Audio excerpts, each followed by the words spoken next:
welcome again, everyone, to the Weekly Joe podcast, episode 3. We are back again with our esteemed panel, Bama Baseball Gumps. Same crew here this week. We do, however, have Griff and Smith back after a 1-week hiatus in advance of going out of the country next week. Dr. Meghan Dennis, PhD. When is that graduation? Friday, 7:30. Friday, 7:30. All right, awesome. You get a kind of a cool robe or a stole or whatever you call it. A very expensive gown. I can look like Henry VIII. Cool, very cool. Hunter Johnson at Burner L. Johnson. Our good friend Drew Champlin, who's got a few nuggets from his good friend Mark Jennings again this week. And, of course, Roger Myers, who's straight in from practice earlier today, was giving us some download of what was going on there today. So the team with no midweek game this week, he had to go get a baseball fix here in the middle of the week. All right, let's get right into it now that we're all here. Everybody ready to go? Everybody got your drink? Yep, got it. Cheers. All right, here we go. Let's go. All right, recapping last weekend. We go on the road and we win a series. We win a game. B, we win a series on the road, which was a first for the season. So nice progress there. We go to Ole Miss, which the last 2 trips there now has been a very, very favorable playing ground for us. We take a 12-0 win on Thursday. That was set up about as well as you could possibly set up the rest of a weekend. The way the pitching staff went that night, 12-0. We take a loss on Friday, which was maybe the most frustrating game of the year. Thoughts on that? Any game more frustrating than that one? Yeah, the Georgia first 2 games of the Georgia series are pretty frustrating. That comeback against South Carolina on Game 3 is pretty frustrating. Mm-hmm. So I think we've had a few of those in SEC play, but yeah. I'll be happy with the series win on the road. Yeah. I thought aside from that game, maybe the most frustrating game I've seen this year was probably that South Alabama midweek game, the loss at home. But anyway, that a little bit of a damper on the weekend, but then we rebounded a big way on Saturday, and the pitching really drove Thursday. Well, I mean, you get 12 runs, get 10 runs on Thursday and Saturday, but the pitching really, I think, was the story there in a 10-3 win. So we take that series 2-3. We're sitting 9-12 in SEC play now. Good news is, you want to get to Hoover. That's your first step. You want to get to the regionals. That's your second step. You want to host a regional. I think we're sitting pretty, obviously, on the first one. I think we're sitting prettier every day on the second. The third one, a little bit of a stretch. What do you think? What's it going to take for this team to host? I think at a minimum it's going to take finishing 16-14 in the conference and probably still doing some work in Hoover. I mean, it's not out of the realm of possibilities. I mean, LSU is looking better every week. Mm-hmm. So, as kind of we expected, I thought, didn't think they were just going to roll over and die, but right. I still think it's possible at 15-15, just depending on some things that other teams do. And I know that conference tournaments don't really matter that much, but if you don't lose your first game in Hoover and you go 15-15, win 1, maybe 2, I think you could slide into that 15-16 spot. Mm-hmm. Yeah. RPI and strength of schedule is still great. So yeah, absolutely. Yeah. RPI up to what did I say? What state was it? 14 today. Yeah, I got 14. Had dipped as low as kind of low mid-20s after the midweek debacles we had there. But now we've rebounded nicely, so we're at 14. The other thing I'm seeing maybe that's going to help that a little bit, and I don't have the full RPI in front of me, teams like Coastal Carolina taking a sweep at with Troy or getting swept. You know what I mean? So these teams that are kind of, I don't know, you kind of feel like some of them are penciled in because they just don't want so many SEC hosts. Some of them are going to make it really hard on that committee to not make an SEC team a host. I'm starting to see that. You guys kind of get the feel for that? That and also a Troy team that Alabama's already beaten and has an opportunity to beat again next week. So, I mean, really helping out our RPI there. Right. Suddenly a big midweek game next week down in Troy, because that team is hot as a firecracker. And we know Skyler's going to have his guys ready to play. Yeah, it's going to be like their Super Bowl down there. It's going to be a madhouse down. I kind of wish I could go, but it's going to be a good environment. Mm-hmm. It's really helpful that we beat them the first time. I did look at their RPI earlier today, and they're 40 something. Let's see, 40 mid 40s in the RPI currently, but their non-conference RPI is 218, which isn't great. Yeah. I mean, obviously, we'll help them more than they can help us at this point. Yeah. Roger, you had something? Yeah. Oh, no, I was just wondering if Troy was wearing those little hoodie. Yeah. Not a lot of, and we'll get into this in a minute. I mean, you mentioned RPI. We've kind of gone through the gauntlet, right? We've played all those teams up above us.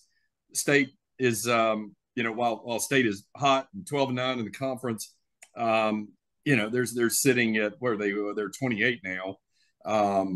I think a good run could get them in the host running. I mean, they've got some tougher series down the road. Their strength of schedule is 26. We're sitting, I think, at 5 in strength of schedule.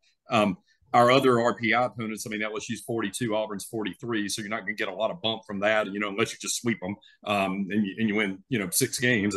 That's great. So a lot of opportunity heading in down the stretch here against some teams that are a little more manageable than what we saw in the early part of the year. All right, so going back to the weekend here, Ole Miss. So Roger, you were there. Talk a little bit about, because I think the first observation I had is just particularly the Thursday night game, and maybe it got a little better as the weekend went on. There's not the hype, there's not the excitement around that program. It needs a jolt. What was your thought on that? Thursday's crowd was like a February Tuesday night in Tuscaloosa. It was not crowded at all. Friday it picked up, and Saturday it was better. I mean, of course, but they did list those as sellouts, I noticed, and something else. But I mean, there were some seats, but it picked up. The student section never looked like that the past times I've been there. I didn't see a bunch of beer flying, did you? No, and there was a lot less students out there, but overall the crowd throughout the stadium was a lot better on Friday and Saturday. What were you there Friday, Megan, or what? No, that was Thursday. So I was there for the first game. Yeah, Saturday was just.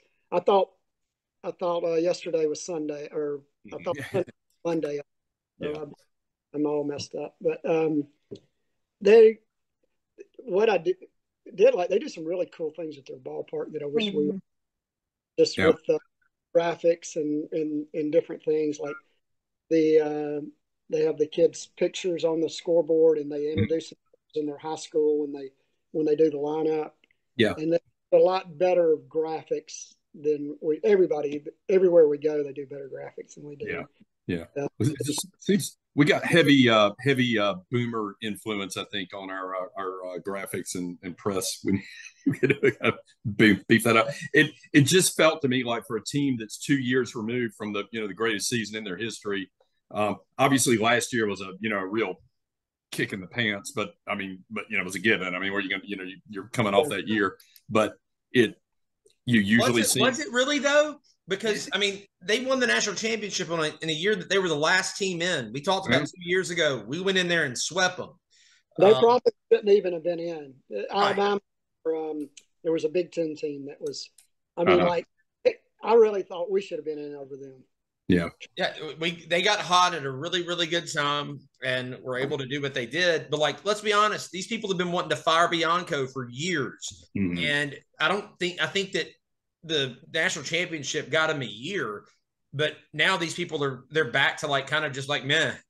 Yeah, don't care, right? Don't care. The football program's back, kind of winning 10 games, and the crowd had picked up, but it wasn't near as boisterous or loud or nasty as in the past. I mean, everybody was friendly, and sure.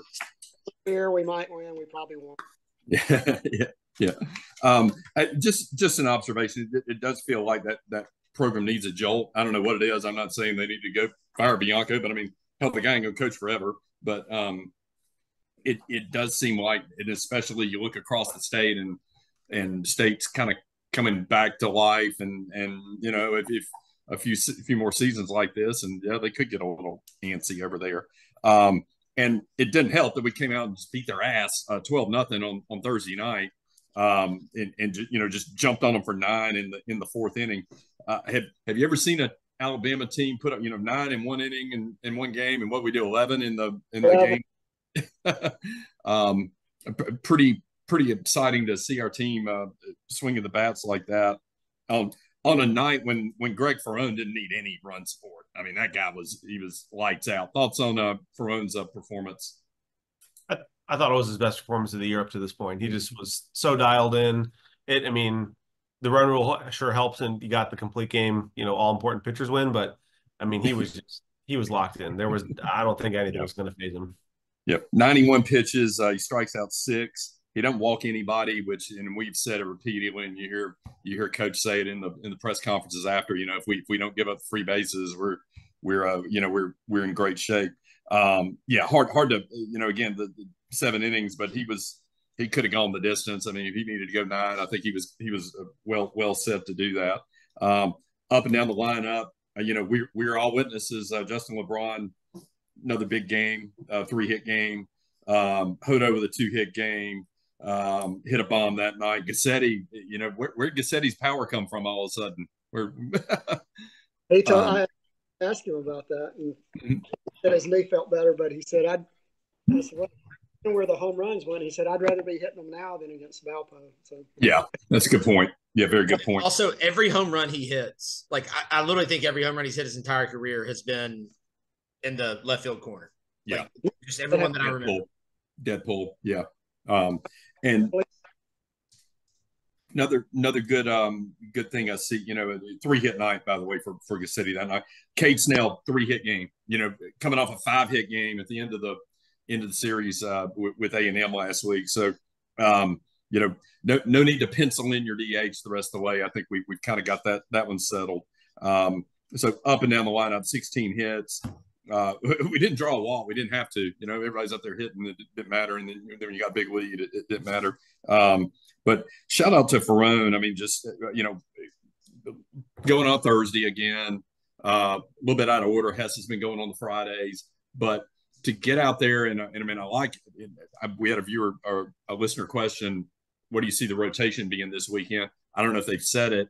I think they really ought to think hard about him going Friday, because it feels like he puts you in a better position to set up your bullpen and the rest of your staff for the weekend better than even Hess on his good days is maybe going to get you 5 if he does, right? I think you're a lot more likely to get that out of Ferrone. So big night for him. He goes to 4-1 on the season, and just one of our best games of the year. We'll get to the TJ McCants homecoming here in another segment, but that was a big story that night as well.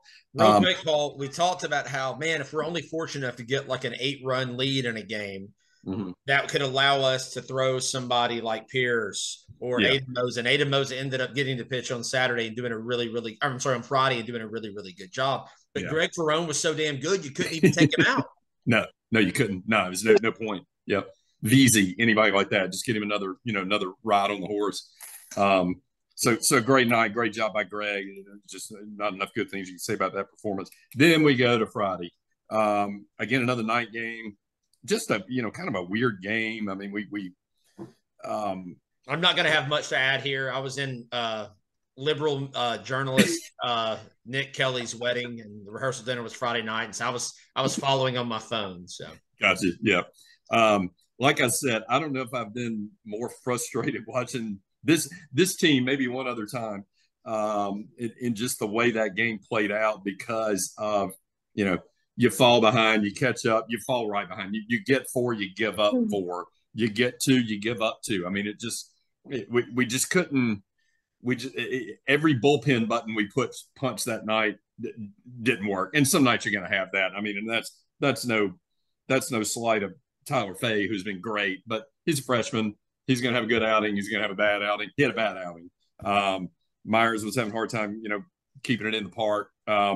Mosa, you mentioned though, if there was any good sign on the pitching side, it was Mosa coming in, going 2 2/3, not walking anybody, striking out 2, only giving up 1 hit, and holding Ole Miss in check. Really, getting out of the 6th with no more damage than they got, and then getting us through the 7th and 8th, and hoping our bats would wake up, and we just didn't. You felt like against that team and that pitching staff, you're capable of scoring runs just about any time. He just didn't that night. So really frustrating night. LeBron hits a homer.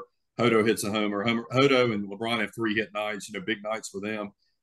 And we get 12 hits, but they're spread up and down the order. And we just couldn't do much with it. Struck out 8 times. And again, you go back to the bad side of things. We hit 2 guys. We walked 6 guys. That's 8. We gave up 9 runs. There's a cause and effect here, right? There's usually a direct correlation. We only had 3 walks to go with our 12 hits. Yeah. Just a rough night. Another frustrating thing about that though is TJ had that game tied up in the top of the ninth when Grant was pinch running, but with that ball he hit to left, that somehow or another Leger dove forward and caught it. Yeah, it is rolled to the fence. Is easily a stand-up triple tie game, and possibly inside with his speed. So we might have had a lead there, bringing AD in to close it out. But he made the play. Yeah, good play. Yeah, defensive play. And Willie Hamilton hit a shot to right field on the next at bat that they made a nice. Yeah, we hit some balls hard, and I felt like with the way Mosa pitched, I hated to waste his resurgence, and I feel like first off, that's a game we probably should have won like 12-5. Second off, if we had put Mosa in right away after Hess, we probably do win. But at the same time, Mosa had not done anything in the last several games to indicate that he should, besides that game, to indicate that he should be coming in at that point. But I think now, going forward, they would probably go to him maybe before they would fade this. Maybe so. Yeah, I'm following from afar and checking my phone. I'm pretty much just getting updates from the Alabama Baseball Twitter account. And I look in like the 6th, and it's like Hammer slams a double to right. And I'm like, why that Will Hammer's playing right now? Like, what? I'm just like, what? Yep. And then he starts the next day. I'm like, oh, okay. Right. And I mean, Evan's just struggling. He's having a rough weekend, and sometimes you just go with a different bat and see what happens. And he did manage, got a hit. I think he got on. Maybe he got hit or got a walk. I can't remember. Got a hit in the first game. The game he started, he did have a walk. Yeah. So again, it's just one of those games where you punch bullpen buttons and they don't work. All right, it just didn't work. And Hess wasn't at his best. Good stuff. I mean, he struck out 7 through 4 innings. He got through that 4th inning, which I didn't think he was going to do because they really had him on the ropes. So I thought it was important for him to finish that inning, although we were probably all screaming, yeah, you got to get him out. It's going to spiral. If anything positive, though, he got out of that inning and kind of held him in check. But he hit 2 guys, he walked 4, and that was kind of his undoing. So again, due to the outing from Ferrone on Thursday, and you're still setting yourself up for a really, really good situation in the bullpen on Saturday because none of those guys, any of those guys probably could have come back, the relievers that we used on Friday, and you still hadn't used AD yet. Right.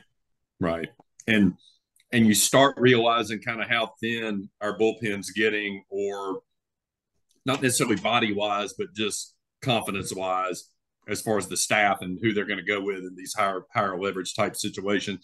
That was a high leverage game. The other 2 really never got that way. And so, you're going to go to Faye. Looks like Moses, one of those guys. And we just didn't, it just didn't happen that day. So a frustrating loss, but that feeds us into Saturday and we get another Zane Adams game. I think the thing I take away from that is now you've seen him do this against the number 1 team in the country at home in a game we had to win a series. And he comes up with probably, aside from that game for Rome through Thursday, probably the best pitching performance have seen all year.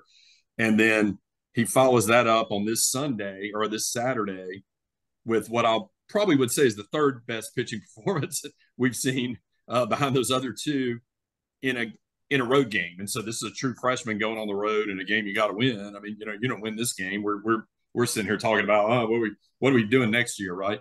But another great performance for him. The thing I liked about it is he struggled a little early. They got to him a little bit in the first, and he kind of got out of the second inning. He kind of got out of it. Our group chat was firing off about how Zane doesn't have it today. He's not locating today, but he worked through it and he found his groove. Right. He reset. Somehow he reset, and you don't see true freshmen do that. Go ahead, Roger. And then he retired after those 3 singles in the second. He retired the next 18 batters. How many? 16 and 17? Was it 17 out of 18 batters? 17 of 18. Yeah. So I mean, just cruises. And again, this is a true freshman. Yep. True. He goes 107 pitches. I tweeted it from the probably should have gone about 102. Yeah, well, the problem was that the last batter he faced went 10 pitches in the at bat, right? And that the home run he gave up was on a 10-pitch at bat. So I tweeted it from the podcast account at Weekly Joe Pod. By the way, follow us there. That I think we might have gotten a little greedy. Hey, we're up. What were we up at that point? Well, we weren't. I guess we were up 8. 8-1. It was 8-1. 8-1 going to the 8th. You could have pulled him, gone with somebody. I mean, you're going to go with just about anybody in the pen at that point. Got a little greedy. It was going to be AD just because he hadn't. Right. That's right. And so he walks the eye, gives up a home run, but on 10-pitch at bat. So he goes 107 pitches, which is I think his high for the season. I know it's his high for the season. And then AD was lights out. Give me some AD observations. Have you seen him be that efficient in an outing? No, particularly when it's a runaway game. Mm-hmm. He's an adrenaline junkie. He needs to. I mean, he does. I mean, he feeds off of that. Yeah. But a lot of times that adrenaline's going to allow him to give up a bomb, and then he's going to be good. In this one, because of the lead, he never had to give up the bomb. And he said something to him after the game. I was like, "Hey, that's a great job getting." I said, "I know it's tough when it's not a high leverage save situation or win situation." He said, "Just had to go for strikes." So you got to find your motivation from somewhere, and he did it. 2 full innings. He goes 19 pitches in 2 innings. That's like an AD 2/3 of an inning normally.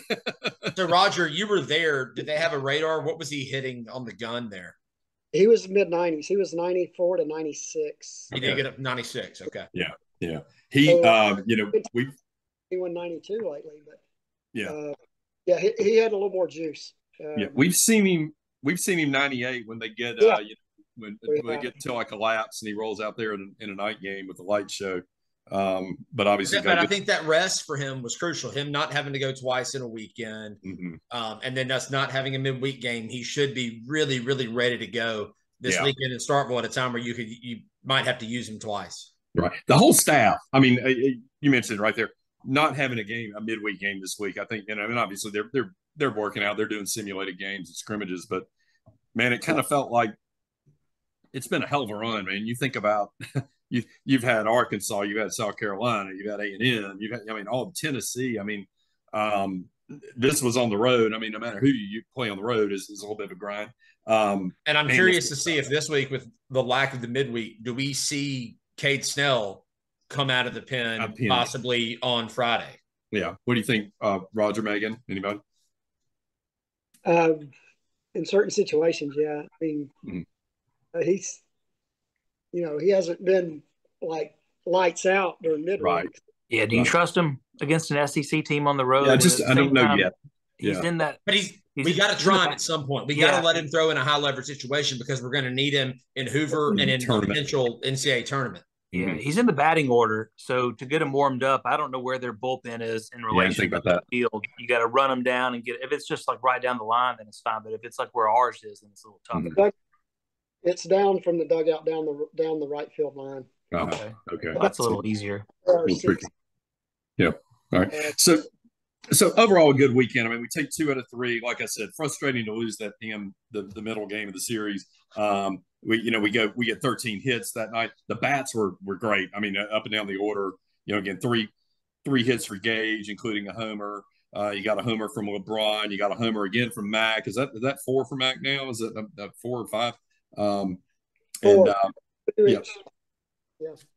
And 3-hit game for Mac. I mean, up and down the order, nobody's really just fighting it. Evan has been. Hamner went over for 3 in that slot, but I mean, by and large, nobody's just, you're getting pretty good spread across the your order. Different guys are stepping up. Yeah, exactly. So good series. You pleased? We talked a little bit about it. You pleased with 2 of 3, just because it's on the road? I said last week going into the series, I know some others gumped harder than others. Yeah. Meghan, in particular. And I said I will be very, very happy with winning 2 out of 3. And I thought that's what we would do, and I'm glad we did. Right. I think it shows how close to a complete team we can be, given that the number of runs we put up, the way we scored runs, the way we hit the ball out of the park, and the way those 2 guys pitched on the bookends of this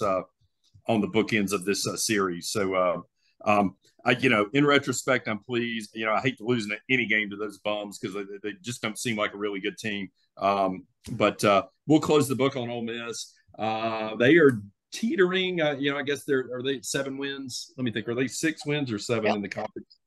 I think they are 7 and 14. 7 and 14. So they're tied with LSU right now. Okay, right. So the bottom end, you got them and LSU at 7. I think Missouri's at 6. Mm-hmm. Auburn is way down there at like 3. Auburn's probably. I mean, it's gonna be really hard for Auburn to climb out of the bottom of the Hoover sweepstakes, which we hate for them. But Ole Miss, again, they got some tough series ahead, and I didn't make a lot of notes on who they play all next, but I kind of scanned it, and I'm like, it's like everybody else. I mean, you got some really tough ones down the road. I think they'll get to Hoover. Missouri's probably one of those teams, down on the bottom end that's probably going to end up fading, and they'll be there. But your thoughts? Do you think they'll make a regional? I think they've still have work to do. I mean, I think tonight's game that they have against Mississippi State can go a long way for them, but they've still got LSU, they've got Auburn on their schedule, so they still need to work out some wins. So I don't know. Drew. Yep, Drew. I would say no, but I want to say they were like 7 and 14 when they went to Omaha, and they won it a couple of years ago or something. Yeah, that's right. Yeah, got down the stretch. Yeah, I think that game with State is actually tomorrow night. Right? Oh yeah, it is Wednesday. I'm getting my days. And I saw today they moved it to 6:30 on ESPN2. Suddenly, that's a pretty intriguing game. It's not a counter for SEC play, but a good chance. I hope they should just move it to Thursday. Yeah, just move it as late as possible. Yeah, but they're now for them, that's a good. You get that win against a pretty high ranked RPI team. In State, State probably needs it. If State wants to get in a position to host, and they're still looking for good RPI wins, although they'll have plenty remaining. All right, so we get into and the other thing. Okay, we get the burden off our back. We haven't won a road game in the conference all year. Anything you saw? Team a little looser? Is it? I mean, obviously you get 2 well pitched games, but what else contributed to winning on the road here? Could be the football helmet. It could be. Yeah. Rid of disco helmet. Disco helmet gone, football helmet in. I don't know. I mean, Georgia's pitching's supposed to be really bad. Right. We couldn't grab one there, and Kentucky come back down to earth a little bit when they just time. But that was it should have been nice to have at least one at Georgia and one at Kentucky. One of those, yeah. You got to win the games you're supposed to win. I think we were supposed to win these, and we did that. And then we just got some work to do to make up for the shortcomings in those series you mentioned. And I would say this upcoming series would be one where if you probably going into the year, you might have thought 1 out of 3. If you get 2 here, all right, maybe you make up one that you lost earlier this year. Well, actually, I thought they were going to suck again like they have the last 2 years. Roger, you think we're going to sweep all the time? So but Megan's the gump on sweeps. She had a sweep. I thought State we had a good shot at, coming in the season. They're better than because they've just been so bad. They won the World Series. Yep.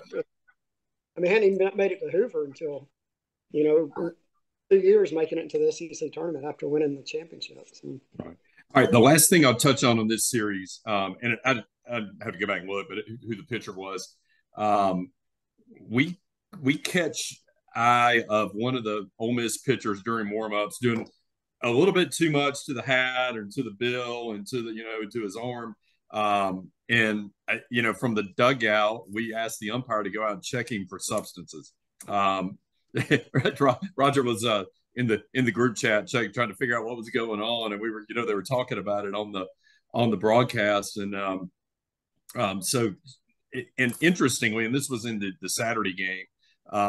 It was in the inning that ended up being, I think it was that sixth inning, I believe, where we busted out for 4 runs. So a little bit of gamesmanship on Rob's part or JJ's part, you think? What do you think was going on there? We really think this guy was,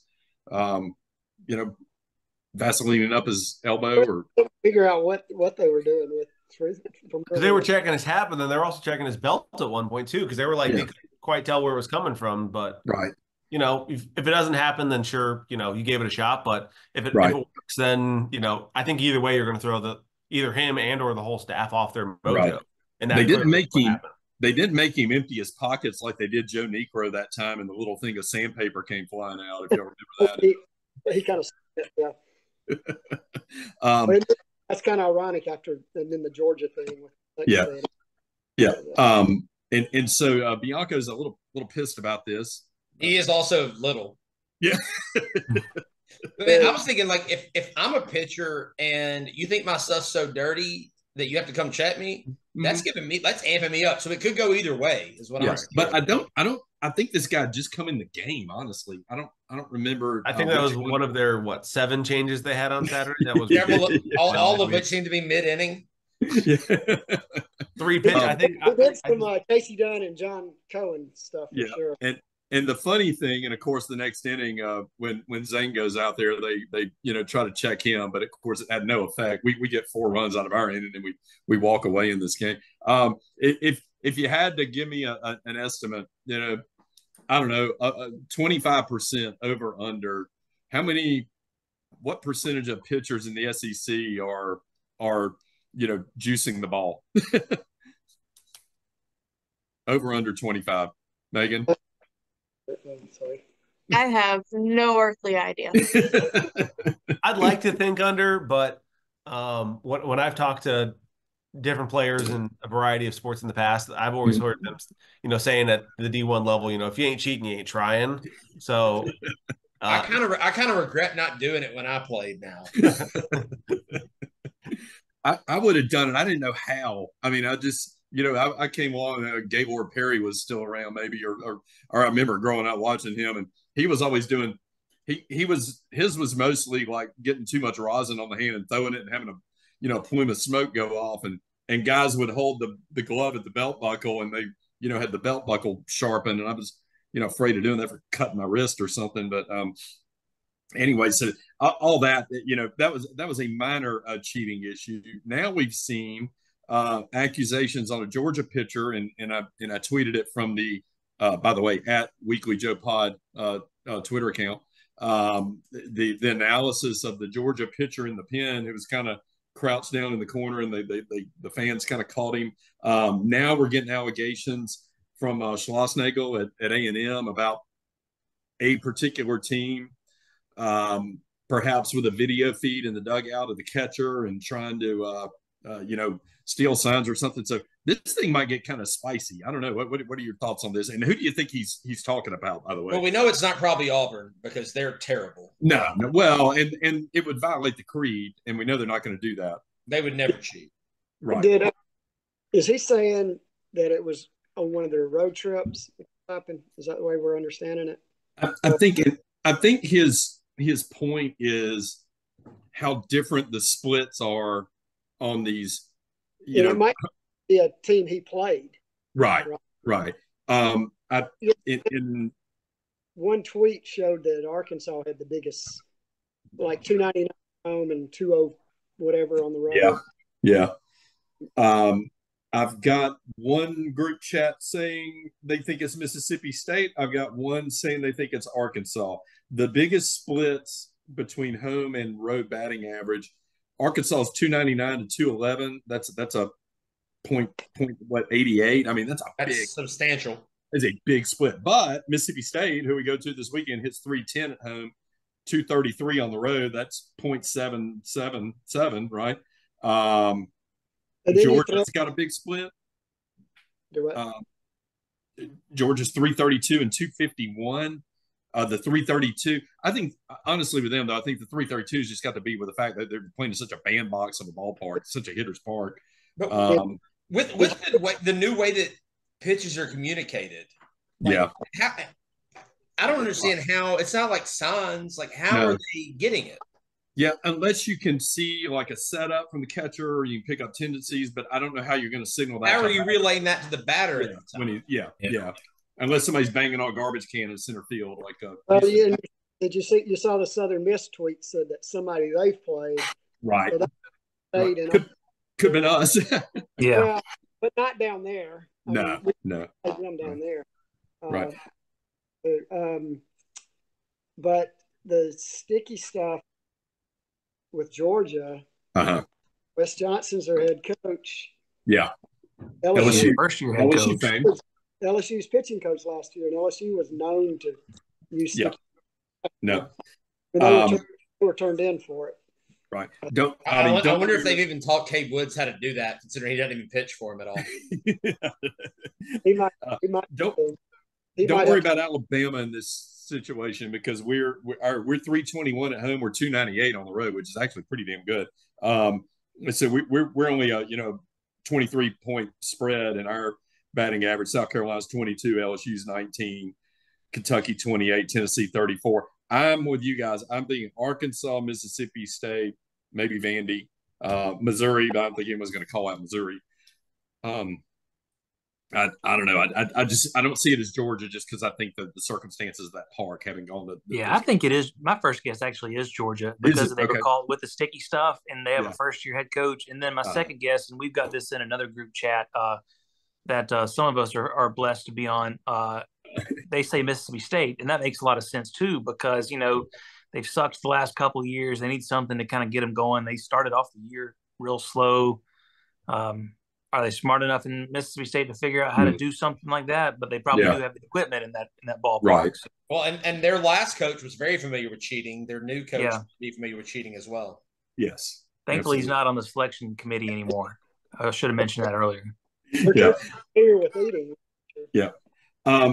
All that to say that this makes for some pretty spicy competition as the season winds on.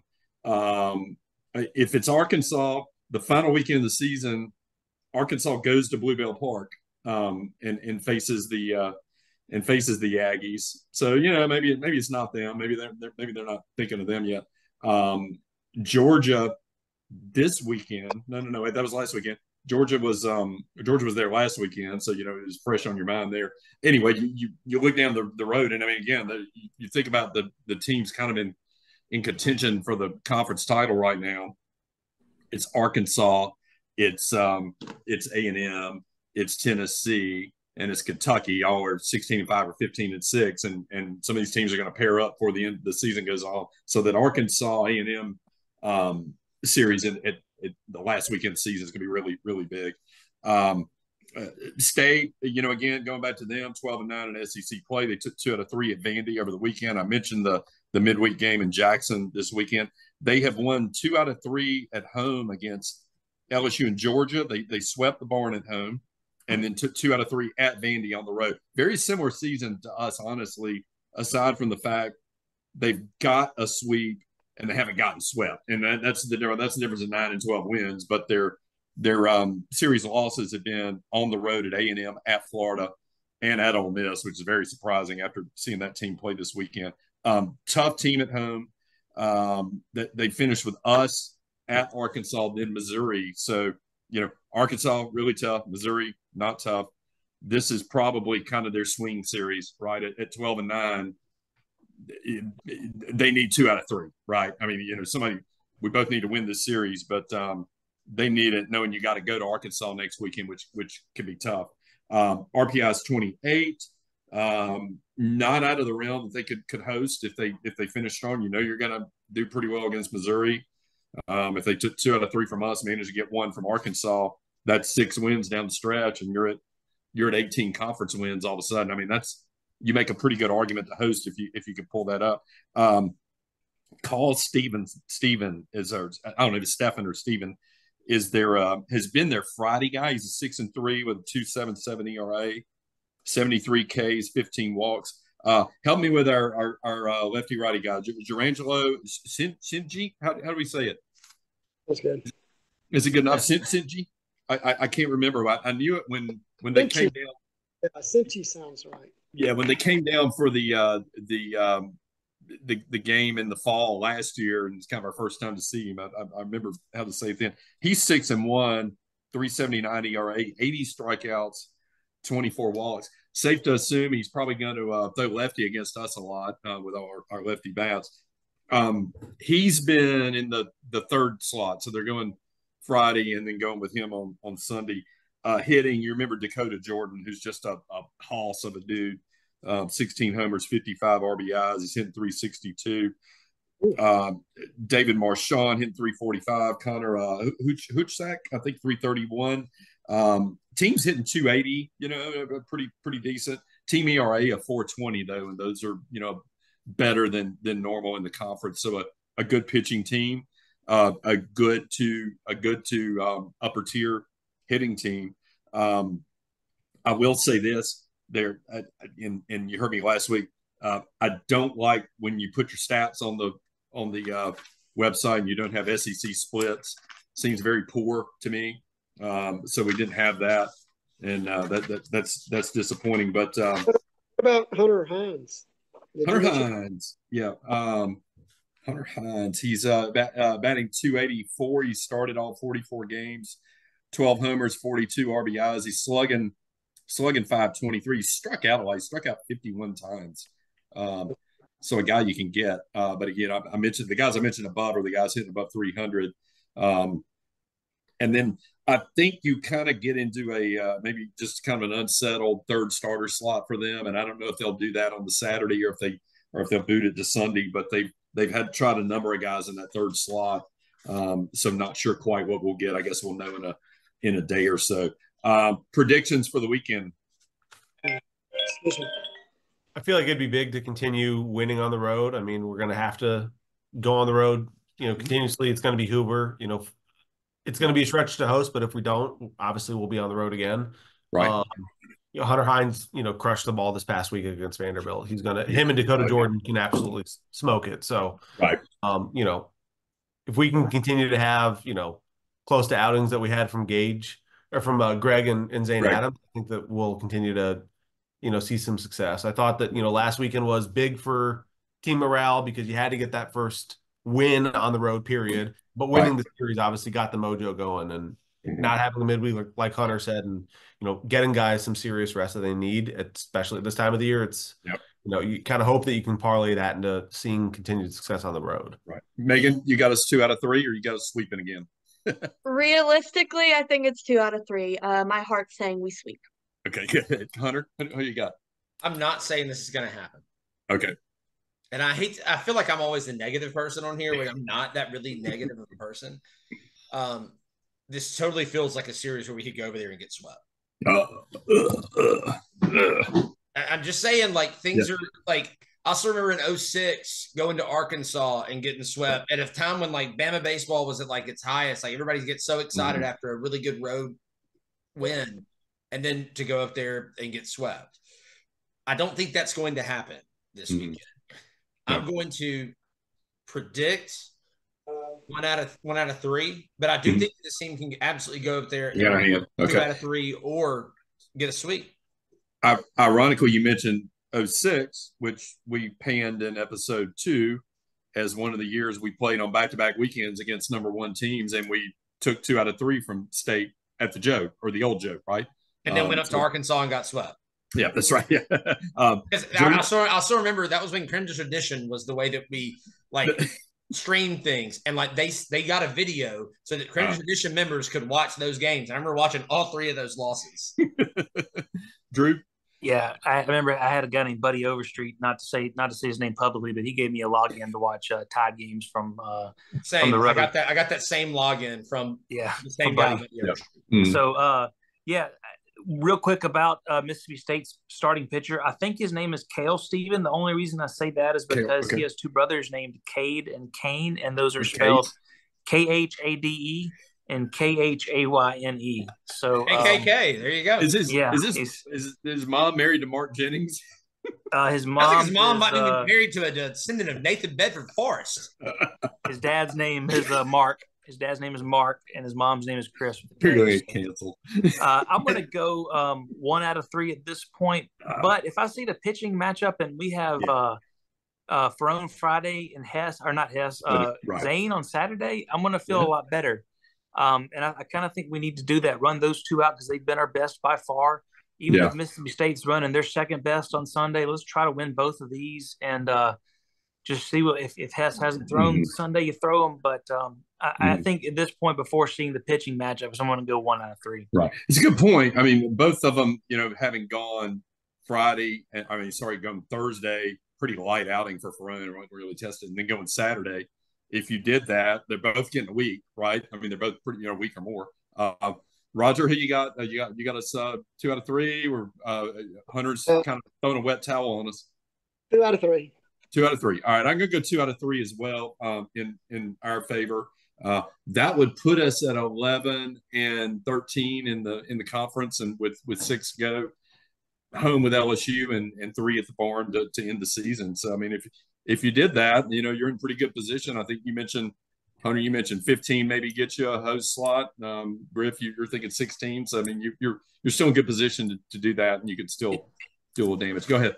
Yeah, if you look at the last 3, I think 16 and 14 would get us a host. But if you look at the last 3 weeks of the season, they're very comparable to last year as far as how the teams we're playing are doing. But the only thing is we flip flop the home and road. So we played Vanderbilt. It was Vanderbilt, A&M, and then Ole Miss last year. Well, Ole Miss and Auburn both suck. LSU and Texas A&M last year way underachieving, and then you got Vanderbilt and Mississippi State, who are probably going to host regionals. So, if we can go in 2 out of 3 on the road this weekend, then I'm like, man, we may have a chance to host. So we'll go into the LSU series with a lot of momentum. Yeah, catching up State at a little bad time. I mean, they're 7-1 since that weekend when they lost 2 out of 3 at Ole Miss. They actually lost the last 2 of that series, so they're 7-1 since that point, having taken 2 out of 3 at Vandy and having swept Auburn. We've won 4 out of 5, so pretty good run for us. Having won the back end of the A&M series, we beat Sanford midweek, and then 2 out of 3 from Ole Miss this weekend, so 4-1 in our last 5. Rotation, a little bit of a mystery. I agree. I think I like that idea. Maybe you go for Ferone and Adams. And you don't have to. I wouldn't say you have to necessarily put Hess in the Sunday role, but even if you go Saturday, Ferone is your Friday night guy. I think he showed enough last Thursday that he's a dog. Let's throw our dog out there on that first game. I agree. I definitely think it's Ferone first, and then I'd say it's going to stay the same. Stay Hess and then go Adams. Okay, all right.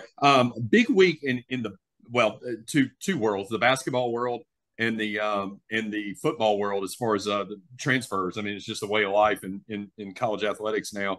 Obviously, basketball, the roster just breaks down and builds back up through transfers every year. Baseball, we have it as well.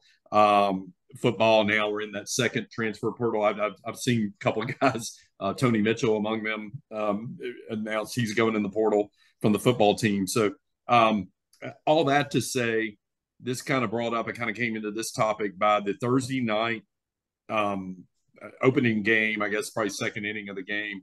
TJ McCants returns to Ole Miss. He's just beloved there. Nothing but good things. These guys, I mean, I hadn't heard anyone say a bad thing about him. I mean, he had a rough couple of years there. Just his hitting kind of went away on him. but really cool. I thought really wholesome anyway, especially for Ole Miss, to give TJ a nice standing ovation his first at bat, returning to Swayze. You kind of hate that there was only, it looked like about 3,000 people there, but the ones that were there, were truly the baseball fans and really appreciated. So a great moment. Maybe you had to know that he appreciated that, and I realized we're going to get to it, but me and Roger were in the stands when TJ Reeves came back to Tuscaloosa. Yeah, right. Meghan was there too, and there were dozens of us there. Yeah, obviously, I think it was like a 3 o'clock or 4 o'clock first pitch. And yet, when he strolled to home plate, we stood up and clapped for him because we appreciated what he did for us. I wish there would have been more there to tell him that, but the ones he knew, the ones who cared, appreciated it. So we went down and we kind of made a little list, and I'll fly through this. I came up with about 20 players that contributed, had played a little, or at least had gone on and done things at other places. And this is really only over about the last 3 or 4 years. Antoine Jean at Houston, Owen Diodati to Oregon, TJ to JSU, Jake Eddington, Missouri State, got drafted in I can't remember which organization. Grant Knipp now at Campbell, having a big career. Zane Denton to Tennessee, Max Williams went to Florida State, Jackson West to Florida State. The two that went to LSU last year that we'll see, maybe one will be there next weekend. I don't know if Kate travels. Colby Shelton to Florida, Gene Wood to TCU, Davis Vayner to Arizona, Connor Shamblin to Memphis, Logan Keller to Navy, beat Army, which they did 1 out of 3 this weekend. Graham Crawford, Southern Miss, Brock Blatter, who's out at Southern Cal, Evan Chafee at St. John's, Gavin Jones at Kent State. Roger, you came up with 20 more of these. So the question for the panel is, would you or would you not give any one of these a standing ovation on their return to the Joe? We've already covered TJ. Or tell me of that list or any player in the past who transferred out. Who would you give a standing ode to at the Joe? Roger, you first. Oh, gosh. He's going to say all of them because he's boys with all of them. He's probably going to be standing and clapping for Luke Holman next week. I don't have anything against any of those kids. Well, I'm going to boo enough for both of us. I never booed or got mad at any employee that left to go take another job. So, which I was one of those. So. I kind of look at it that way. I mean, but some will bother you more than others. But who's your favorite of that group? I mean, of all those guys, there's a lot of recency bias here. Probably. Can I guess who his favorite's going to be? Okay, it's going to be Vayner. Vayner. Bald Buddha. Yeah, I love that. Vayner was a boy. I really do. I mean, like I said, I liked all of them. Love TJ. Love TJ's family. Love Vayner. And I guess a lot of it, and we'll talk about it, a lot of it kind of depends on the circumstances of why they went, where they went. Griff, who of those guys, any of them or anyone I left out that would be your favorite? I think, looking at what they did on the field, I think it's hard not to give Owen Diodati a lot of love. I mean, he had some big hits when he was with us, and he left on for his own reasons. And another guy that more power to you. If you want to go somewhere else and play ball, he went to Oregon and they won a Pac-12 title, right? Change the scenery like TJ. Change the scenery. No problem with that for me.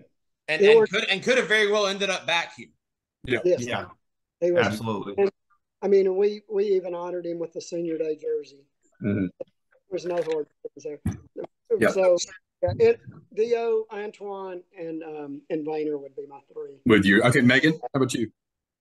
I definitely would echo Roger with that. Also, though, I don't know how many I would give a standing ovation for. I'd probably, clap, be happy to see them. I don't know if I'm standing up for them. Yeah, golf clap maybe. Yeah, you're kind of of the if they ain't wearing crimson, Megan's a lank girl.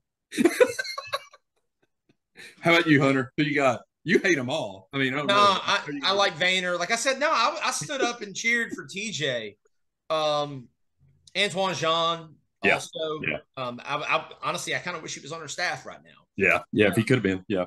Antoine, who, by the way, I looked up and I'm kind of following him every weekend when he throws on Sunday for Houston, got the all-important pitchers win against Texas Arlington last weekend, and I did watch him throw 6 innings against Cincy the weekend before. Drew, you got a favorite there? Probably, Diodati, and I didn't know these guys like some of you guys did. I'm not really one to just stand up and give a standing ovation, but they come back and they're playing for Stanford or something like that, or like TJ was with Jack State. Yeah. TJ was here for 3 years. It's like even Zane Denton. I saw the reason that he left. He gave us 3 solid years. I hate that he went to Tennessee, but we didn't play him. The ones with Luke and Cade and Colby Shelton leaving hit you a little harder because you felt like they had a lot more they could have done for us. Right.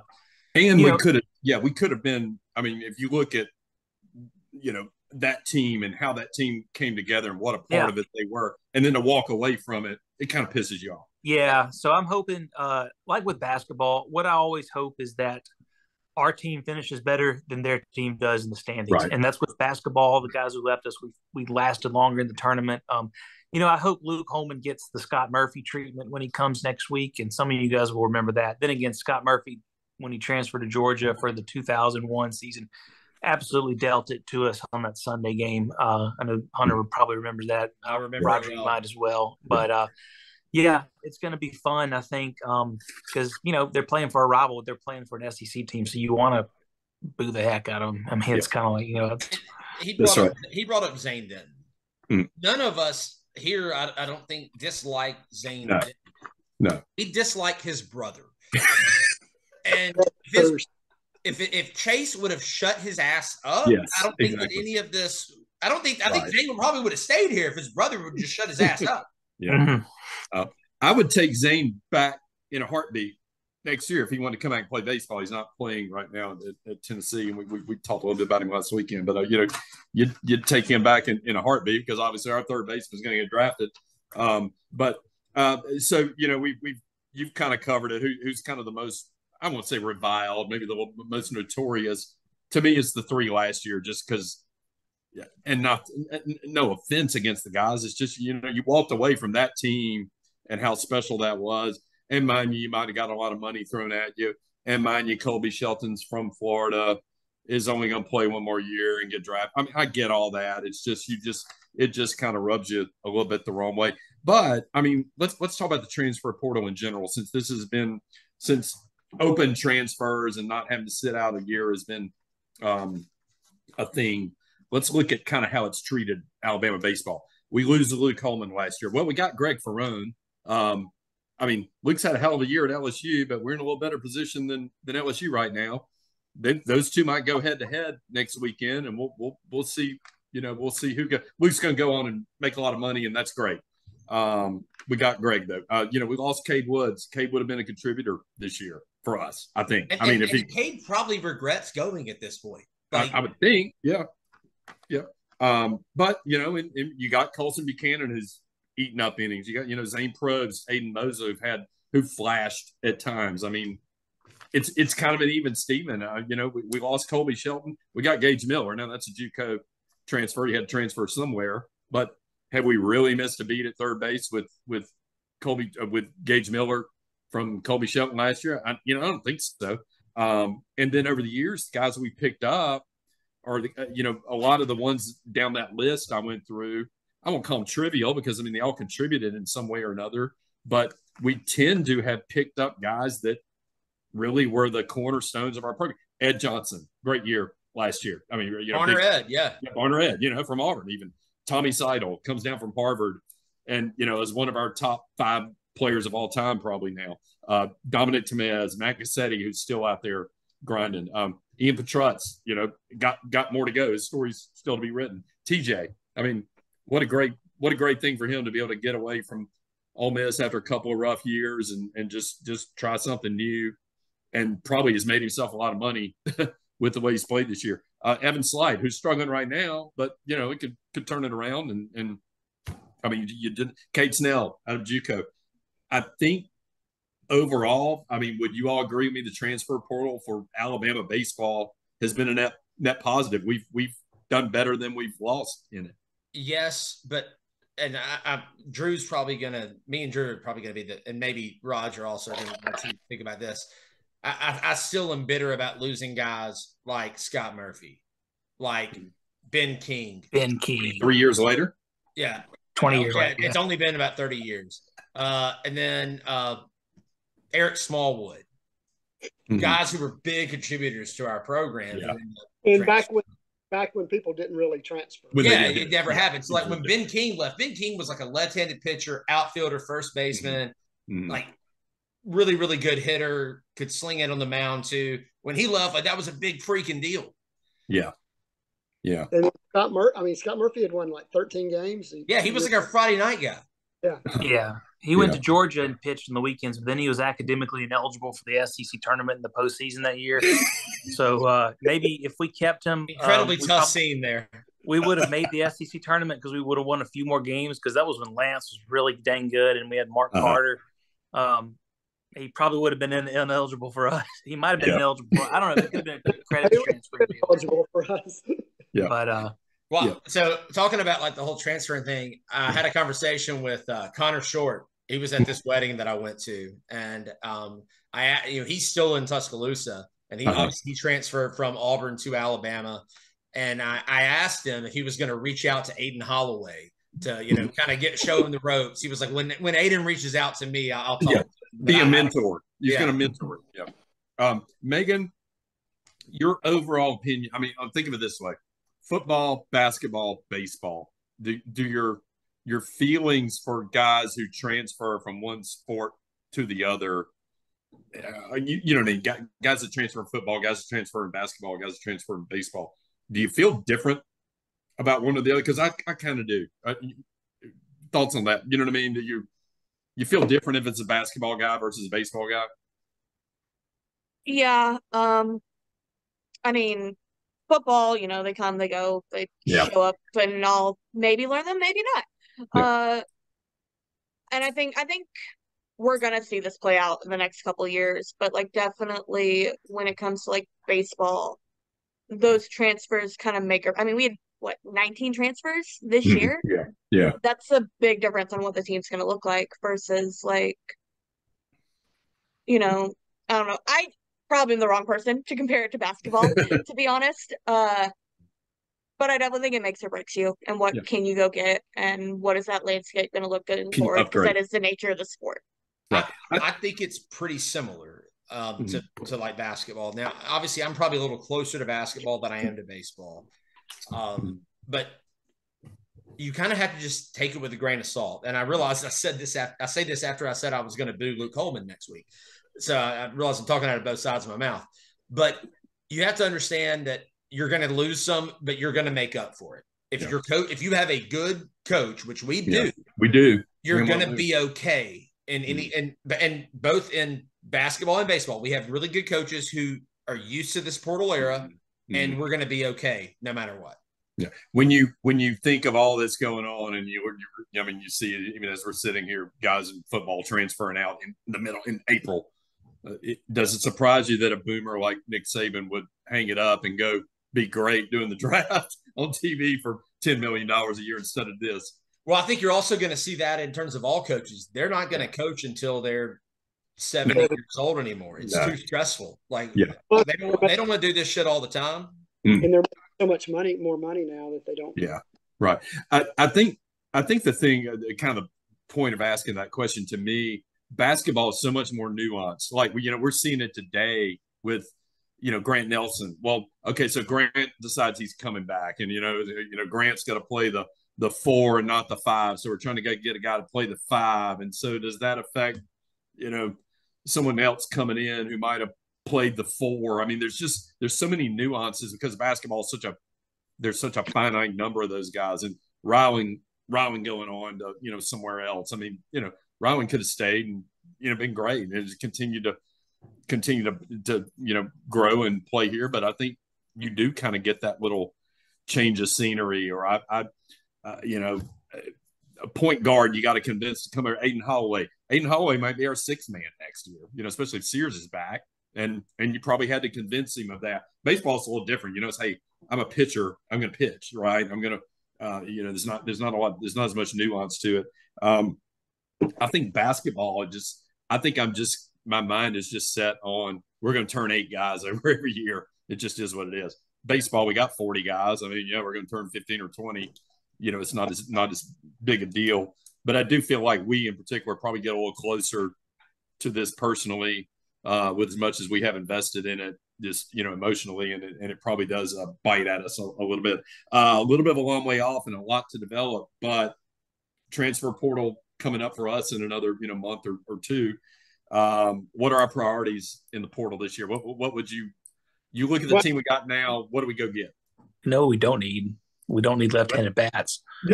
But I just wanted to jump in there and be the first one to say that. Yeah, you do that. Yeah, I've got 4 written, or I've got 3 written down. Y'all go ahead. I bet y'all hit them all. Meghan? Outfielder who can throw to home. There you go. Griff? Gonna say continued infield depth and just defensive players in general. I mean, that's Hunter. Outfielder. Outfielder. Roger, what do you think? More pitching. I've got a lefty reliever because we got so many righties out of the pen right now, and now obviously Matty Ice. It feels like right now we got no lefties coming out of the pen, right? Other than AD, and AD, which is kind of a limited back end guy. Jansen Kenty. Yeah, and if Heiberger's healthy, those 3, that's a pretty good. Right. So I had that. What I put on here is a big arm in the outfield. We really miss having Pink out there and right, or somebody. I mean, it doesn't have to be a replacement right, but just any arm in the outfield, which we don't have a plus arm in the outfield right now.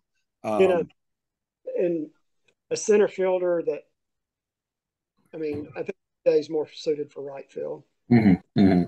Or he wants to play infield, but right. More, we've had some damn great center fielders for long. Yeah, absolutely. Right-handed bats. You mentioned not needing lefties. We need some right-handed bats. Gage Miller is going to be, get drafted. There goes that right-handed bat. Probably our other better right-handed bat right now is a catcher, and you don't want to pin on that at shortstop. Yeah, we need a catcher. Yep, definitely. Well, we got 2 good ones that are in the wings for catching. Yep. Luke and Plattner. Ben Plattner. You got Plattner? Yeah. Okay. And I can't even remember who all we signed. So I know probably some JUCO guys in there who'll be more ready to play. Yeah. But catcher, and Rob had mentioned once to me that they would probably look for a catcher in the portal too. In the portal, yeah, probably not a bad idea. You need 3, right? Yeah, we got a JUCO center fielder in Panero or whatever, Rob from New York. Mm-hmm. It's legit. Yes. With the portal in the draft, we don't know who. Yeah. Truthfully. And then you go up and down this roster, and it's like, inevitably there are guys on their roster that you're gonna be like, they're gonna go. You hate it, but they're gonna go somewhere. You just hope you hold on to the guys that you really think are going to develop and are part of the plan going forward. But you feel bad for these guys because it's like, I come in as a freshman and I get a lot of playing time. I'm not used to that situation because I've been the best player wherever I've been for years. And I got to sit behind a guy that's had 700 college at bats and is playing his 5th year, right? It's a tough situation. If you're young and coming in, does it eventually upgrade JUCO baseball? Does that make it more? Does that become more appealing? Hopefully, this crop's about done, though. The 5th, 7th-year guys, it's finally. The extra COVID years have been just excessive. I know that we've seen basketball and definitely some football guys that have gotten a 7th, 8th year. That's like, when are you going to get a real job if you're not, not everyone can play professionally. So play baseball, man.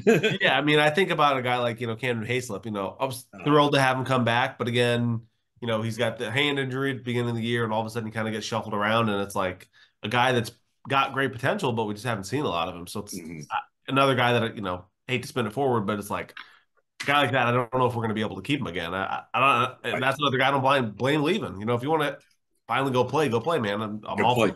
Yeah, absolutely. 30 at bats in 3 years. It's tough. I just hope he got a medical red shirt. I hope he gets a medical red shirt for this year and it just gets the hand injury. But I don't know how that works. I know he got a pinch hit against Alabama State. I think it's time to go ahead and put Camden Hayslip on the Gene Wood all fall team.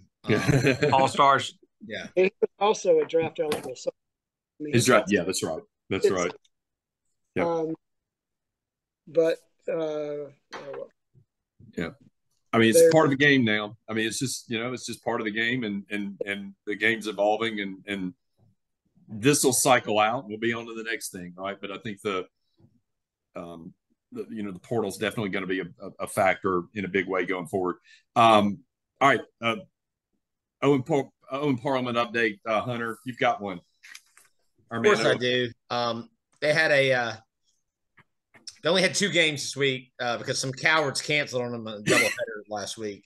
So like a COVID outbreak or something? Yeah, I'm sure it was something like that. Or it could have been like a situation where the campus was unsafe due to Hamas protests. We're having a thing on campus at 4 p.m. tomorrow. I'm sure good. Tell me where so I can attend. It's going to be at the Ferguson Center fountain. I saw it when I was running yesterday. 4 p.m. Pro-Palestine gathering. I don't know exactly. Yeah. And I'm sure that all the people who are going to be there would be welcomed with open arms by the Palestinian people. And by yeah, that's right. But let's get back to what's serious, and that's Owen Parliament. Because if you don't pay your taxes in England, you do be Owen Parliament. They played at Fredonia, and our guy Owen Parliament just goes 2 for 6, has an RBI. And then against Rochester, he goes 1 for 3 with a walk, another RBI. The guy's hitting 363 this year. Just he's raking. Yeah, I mean, if the guy had another year, I think he probably doesn't. There's no way that he could have another one. But I would absolutely go to Rob and be like, "Hey, can we just create a roster spot for Owen Parliament? Just bring him home." Graduate assistant, maybe a GA, yeah, or like a graduate manager, a Bill Hammander type role. Where like, all right, you're probably not going to play, but all right, now you're hitting Rusty against Stobbs.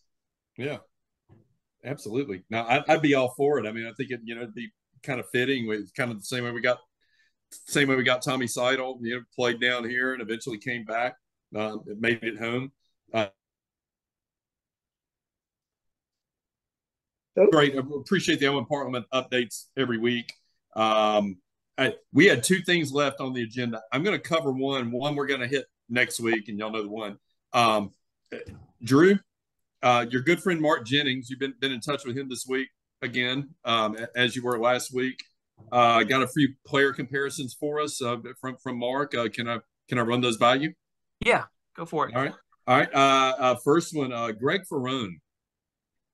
Yeah, and then bear in mind, all these comps come after talking to Mark Jennings. At Mark Jennings 55, he is busy breaking down film. So this is from him. Still needs to appear on this. Still need to have him on. Yeah, we can probably get him in. I know most people here have been blessed to interact. I think the last time I saw Griffin, we were with Mark Jennings. So that was about 3 years ago. Let's see if you can see this card right here. Oh yeah. Wearing an Angels number 60. Is that Jim Cott? That is Jim Abbott. Regular fans. Yeah, Jim Abbott. That is Jim Abbott from the Angels. I happen to have a baseball card of him, so Greg Ferrone, a little stronger with the right. Yeah, this is a Fleer 90 Jim Abbott card. Don't know how much it's worth these days, but Mark doesn't know he threw a no-hitter with the Yankees a few years later. But strong. Love to have a career like Jim Abbott, I'm sure, in the majors. Very interesting. I mean, the first time I saw Greg Ferrone pitch, I thought to myself, he's like a two-handed Jim Abbott. That really, that is interesting. Thank Mark for that. Mark said kind of similar, yeah. Yeah. Hailing from a small town in Nebraska, Tyler Fay. Okay. This guy's from a small town in Texas. Hideous mustache, just the same. Right-handed pitcher. Can you see him? Yeah, sure do. Dale Earnhardt? That's is that Danny Darwin, Drew? That is Danny Darwin. Darwin had a long career with the Rangers, Astros, Red Sox, Giants, I think, from Bonham, Texas. That's not where Rob's from, is it? No, I don't think so. That's not where Coach is from. Okay. Yeah. Hold Danny Darwin up again. Is that the Astros uniform from the 80s? Like the tequila sunrise that Mr. Darwin is wearing? Yeah. It looks like kind of 80s. And the MVP, was he the MVP of what? It's the 1990 Donruss card, so I couldn't tell you 91 maybe, but he led the NLA. He led the National League in ERA in 1990, and he led the Astros in pitcher wins. Right. Okay. All important. Set the record for most wins by an Astro reliever in 1989 with 11. Yeah, so also known as the Bonham Bullet and Dr. Death. Okay. Hey, thank Mark for that. I mean, that's why Mark's the best in the business. And finally, we've got a third, right? Yeah. We got third. Yep. We're going with Justin LeBron, our superstar shortstop, true freshman. As you know, Mark Jennings does not pay attention to these guys past their high school careers. Right. So the first guy, I'll tell you who he gave me first, but then I said, Mark, all right, who's your next choice? And he compared him to Gary Templeton. Do you guys remember Gary Templeton? Yeah, I remember Gary Templeton. Drew played for the Padres, and the Cardinals was once traded for Ozzie Smith. Yeah. So the first Mark said, but this is only, I don't know how many of our 100,000 listeners are going to remember this guy, Eddie Zosky, who played for the Blue Jays briefly. And this is a 1992 score card. And the quote says, he's got maybe the best arm in baseball from the shortstop position. His arm will be the standard for the next 10 years. I want to tell you that accurately describes Justin LeBron. But Eddie Zosky, I think, probably played about 10 games over the next 10 years after that. So this is when I have to override Mark and say, look, we do better. I know Mark's the best in the business, but I'm not sure what he's thinking about that. I hope Justin LeBron's career turns out a lot better than probably Eddie more Zosky's. Like Gary Templeton. Yeah, maybe a silver slugger version of Gary Templeton. Yeah, absolutely. Well, we'll thank Mark again and again. Keep pressuring him. We'd love to have Mark on the podcast here one night. Thanks to our panelists. Man, it was great. Again, what are game time? Paul, what are game times this weekend? Yeah, games. We got help me out. I had it right here. 6, 2, and 1. 6, 2, and 1. 6 o'clock on Friday night, 2 o'clock Saturday, 1 o'clock Sunday. I will be there Saturday and Sunday. Thanks, Roger. Enjoying the sun. Token Barner Evelyn loves those land grant colleges, so she will be there with me enjoying the sun. All the games are ESPN Plus this weekend, or SEC Network Plus this weekend. Let's go get them. We need 2 out of 3 of these in a big way. Paul, can I give a shout out? Absolutely. Okay, I'll be listening to Roger Hoover on my drive to North Carolina Friday. I want to give a shout out to 2025 Alabama commit Mikael Holden, grand slam in Game 3 of the awesome. First round 7A playoff series. They're down 12-9 against Spain Park, bottom of the 7th, no outs. In the bottom of the 9th, I believe, Spain Park had scored 3 in the top. This is extra innings in high school ball. Mm-hmm. Right, Thompson High School. Big kid hits a grand slam to win the game and send them to the next round. So congrats, awesome. Mikael. I just wanted to shout that out here. We got video of that from somewhere. I saw earlier. Maybe we can tweet it out on the account. His mom sent me 7 videos of it today. so excited for him. Big playoff time. Now we're in I guess we're in the 3rd round of the 1 to 6A playoffs, and then the 2nd round of the 7A playoffs. But Mountain Brook here, just right down the street from me, and Oxford actually play at Oxford starting Thursday night. I'd love to go down there Thursday night. They're playing a doubleheader. We got guys on each of those teams, so we'll keep a close eye on those. Thanks again. Follow us at Weekly Joe Pod on Twitter. You'll see this podcast on Apple, on Spotify. You'll see it on YouTube, and you get to see all us. Hopefully the cameras don't make us look fat. And we will be back again next week. Thanks again, Christian Sykes, Crimson Crossover. Follow them and all the great content they have in all the sports. We will see you again for episode 4 next week. Thank you, and roll tide. Thanks, guys. Roll tide. Roll tide.